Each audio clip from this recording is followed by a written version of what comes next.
Olá, hoje é a aula de Física do ensino médio número 6. Então vamos começar aqui falando dos movimentos, né? O movimento que a Terra faz ao redor do Sol e ao redor de si mesmo. Então, quando há um movimento ao redor do Sol, né, que é um total de 365 dias e algumas horas, esse movimento é chamado de movimento de translação, né? Então a Terra gira ao torno do Sol, né, numa forma elíptica, e o tempo dado aqui é de um ano, né? 365 dias e algumas horas.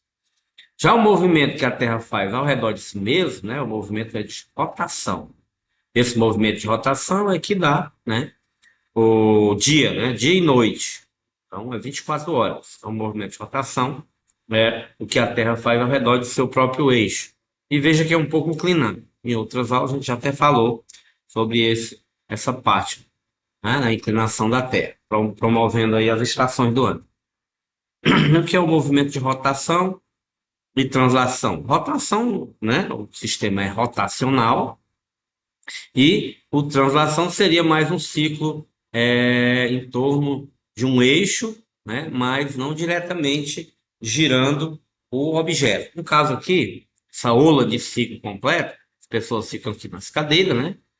Há um pêndulo, né? Esse giro aqui eu posso dizer que é um de translação, e há um giro ao redor desse eixo aqui, promovendo aí um movimento de rotação. Então a gente diz que quem está aqui nesta ola, ela está rotacionando em torno desse eixo aqui, ó, e também está rotacionando em torno desse eixo central aqui, né? Esse pêndulo aqui vai balançar e vai girar, ok?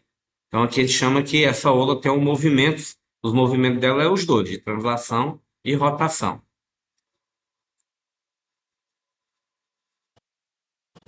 E claro, na física aqui vamos estudar também um pouco da velocidade média. Velocidade média é exatamente a relação entre o espaço percorrido, que eu chamo de ΔS, e o tempo gasto, né? Então essa relação, essa razão é que vai me dar a velocidade média de um determinado intervalo. A velocidade média é dada no intervalo maior, a velocidade pode variar, né, nesse espaço, nesse intervalo, mas na média, por isso que chama velocidade média, na média o corpo vai ter percorrido, ter feito essa velocidade, tá bom? Um exemplo aqui, imagine aqui três ônibus, né? Temos aqui duas cidades fictícias, cidade de Caiada e Roseira, né? E ela tem uma distância, coloquei duas casinhas aqui. E a distância entre elas, claro, é fixa, né? A distância fixa. E ele quer saber qual é a velocidade média. Então a distância aqui já está dizendo aqui, que é 180 quilômetros. Então quem vai de Caiado até Bela Roseira, pegando aí dois marcos fixos, né? A distância é de 180 quilômetros. A pé, de carro, o que quer que seja, né? A distância aqui é a mesma. Só que aqui eu tenho dois ônibus, dois não, três. O primeiro, né? O segundo e o terceiro. Eles vão sair ao mesmo tempo, às 15 horas, da cidade de Caiada. Vão seguir esse destino. Aí, na chegada, um chega às 17 horas, o outro às 18 horas e o outro às 19 horas. Ou seja, saíram ao mesmo tempo, é a mesma distância, só que levaram um tempo diferente de percurso. Aí a pergunta é, qual é a velocidade média dos três ônibus? E agora vamos ver como é que calcula. Então temos aqui, o primeiro chegou às 17 horas, se saiu de lá às 15 horas, então levou 2 horas, né? De 15 para 17 dá 2 horas. 3 da tarde a 5 da tarde. Então ele percorreu 2 horas. Qual é a sua velocidade média? Vamos pegar aqui a fórmulazinha que está aqui atrás, ó. Velocidade média é o espaço percorrido pelo tempo. Então, o espaço percorrido, como vai ter os três ônibus, todos têm o mesmo espaço percorrido, que é 180 quilômetros. Tá bom? Já o primeiro fez bem rápido, fez em 2 horas. Para saber a sua velocidade média, divide 180 para 2, dá 90. Então, a velocidade média do ônibus, que chegou primeiro, em média, ele levou 90 km por hora. Já o segundo ônibus chegou 1 hora depois, às 18 horas, ou seja, levou 3 horas. Então está aqui o tempo gasto. O espaço é o mesmo, 180 dividido para 3, 60 quilômetros. Ou seja, a velocidade dele foi bem menor, que demorou 3 horas ao invés de 2, 60 quilômetros por hora. Já o terceiro ônibus chegou às 19 horas, ou seja, levou 4 horas para percorrer de 3 horas da tarde às 7 horas da noite, né?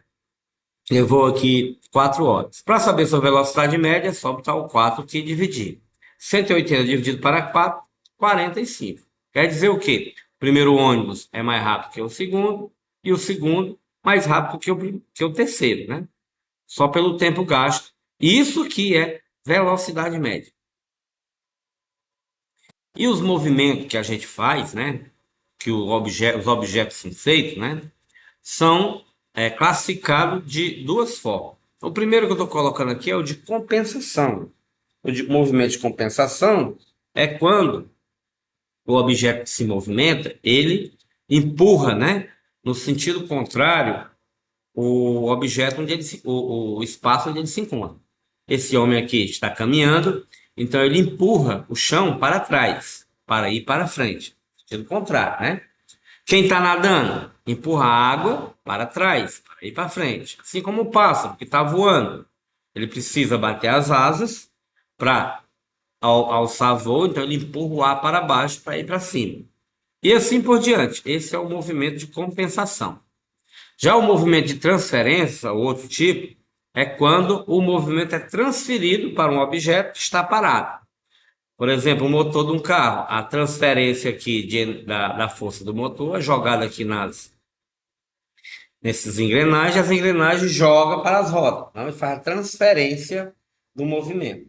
Aqui o pica-pau, ele tem aqui o movimento em suas mãos, do taco, e vai bater na bola. Então, ele transfere a força que ele tem aqui, impulsionando o taco, a bola. Então, é um movimento de transferência. A bola só vai movimentar-se porque algo está empurrando. Um movimento é de compensação, o ser, no caso, vai se movimentar, compensando, né? Empurrando a água, o ar ou o solo na direção contrária. E o de transferência, o objeto precisa receber uma força para agir. Ok? E claro, esse movimento gera, né, em algumas situações, uma quantidade de movimento. É o que aqui? A quantidade de movimento que um objeto pode ter, tá bom? A força que ele exerce ao tocar ou ao passar, né, por algo. Por exemplo, a quantidade de movimento é a massa do objeto, é o peso, né, chama de massa em quilogramas ou em gramas, vezes a sua velocidade. Aí você vai ter a quantidade de movimento naquele exato momento. Essa é a quantidade de movimento.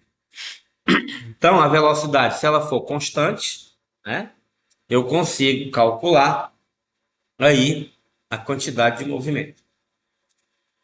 Por exemplo, se eu pego um objeto, vamos supor aí, né, e lance ele um objeto de 2 kg e lance ele a uma velocidade de 1 metro por segundo. Constante a velocidade. Então, se eu multiplicar aqui a quantidade de força, né? Quantidade de movimento vai dar 2. É só multiplicar. 2 vezes 1, 2. Se o objeto tiver 2 kg e eu arremessar com mais força, né? Aumentar a sua velocidade para 6, por exemplo, óbvio, 6 vezes 2 dá 12. Então, o objeto vai ter a quantidade de movimento de 12 kg massa, metro por segundo. E se eu pegar 1 kg e acelerar ele a 12 metros por segundo, 1 vezes 12 é 12, 12 kg metro por segundo, tá bom? Então depende da velocidade do objeto. É como às vezes acontece um acidente, um carro pequeno, né? Carro normal, bate no muro, a velocidade de 20 por hora, vai amassar o carro, vai quebrar o muro, né? Essa massa dele é uma massa de 2.000 quilos, mais ou menos, e um caminhão, quando vai a mesma velocidade de 20 km por hora, né, bate no muro. Vai derrubar o muro porque o caminhão tem maior massa, tá? A quantidade de movimento é maior, né, ao tocar o muro, por quê? Não pela velocidade, sim pela massa. Tem uma massa maior, vai ocasionar aí um estrago maior. Outros exemplos de movimento de translação, o elevador, né? O trem é um outro movimento de translação, o trem que vai e volta, o elevador que sobe e desce. A gente pode considerar também como movimento de translação. E claro, temos a aceleração. A aceleração é uma grandeza da física que ela vai determinar como é que esse corpo está aumentando ou diminuindo a sua velocidade. A velocidade estiver aumentando, ele está no movimento acelerado. Se o carro frear, ele está num movimento, né? Chama retrógrado, está diminuindo a aceleração. A velocidade vai diminuindo, então a aceleração é menor. Então, esta aceleração também é uma grandeza química, ou física, desculpe, que vai ser usual até na quantidade de movimento, né? Já que aqui eu estou colocando velocidade constante, e a quantidade de movimento vai variar dependendo da aceleração e de quanto tempo vai demorar, né? O espaço percorrido pelo objeto. Tem essa parte, o cálculo um pouco mais avançado. Aí precisa, né, levar em consideração a aceleração. Por exemplo, eu solto um objeto de 1 quilo a 1 metro de altura, né? 1 quilo a 1 metro de altura, se bater em cerâmica, pode quebrar. Ou não, né? Dependendo da situação. Mas se eu coloco esse objeto a 8 metros de altura e solto 1 quilo, maciço, né? Ele vai quebrar com certeza, vai quebrar uma cerâmica no chão da sua casa, por exemplo. Então, aí leva em consideração, tem que levar em consideração a aceleração, porque na hora que o objeto chega, dependendo da altura, a velocidade vai chegar mais rápido. E claro, uma das leis de Newton, que fala de movimento, é a lei da inércia, né? Que é a primeira lei de Newton. Ela diz o quê? Se um corpo está se movendo em uma direção, a tendência é manter-se naquela trajetória, com a mesma velocidade. Então, se o objeto você arremessa uma pedra, ela vai cair porque tem a gravidade. Mas se fosse num ambiente que não tivesse gravidade, tivesse vento, continuava na mesma trajetória, não parava. Se este se encontrar parado, a menos que seja submetido a alguma força, permanece parado. Então, um objeto que está parado não sai do canto, é inanimado, né? Ele não vai sair do canto, a não ser que algo movimente. E claro, uma das partes que a lei da física, essa lei de Newton, fica bem explicada, é a lei aqui, o uso de cinto de segurança, né?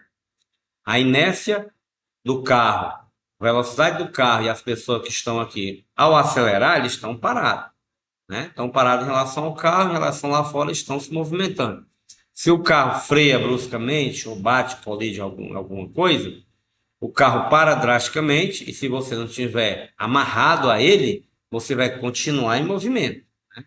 A não ser que o banco, ou o vidro, ou a parte do carro aqui, pare você e será um acidente grave. Por isso que tem airbag para ajudar aí a diminuir os danos de alguns acidentes, né?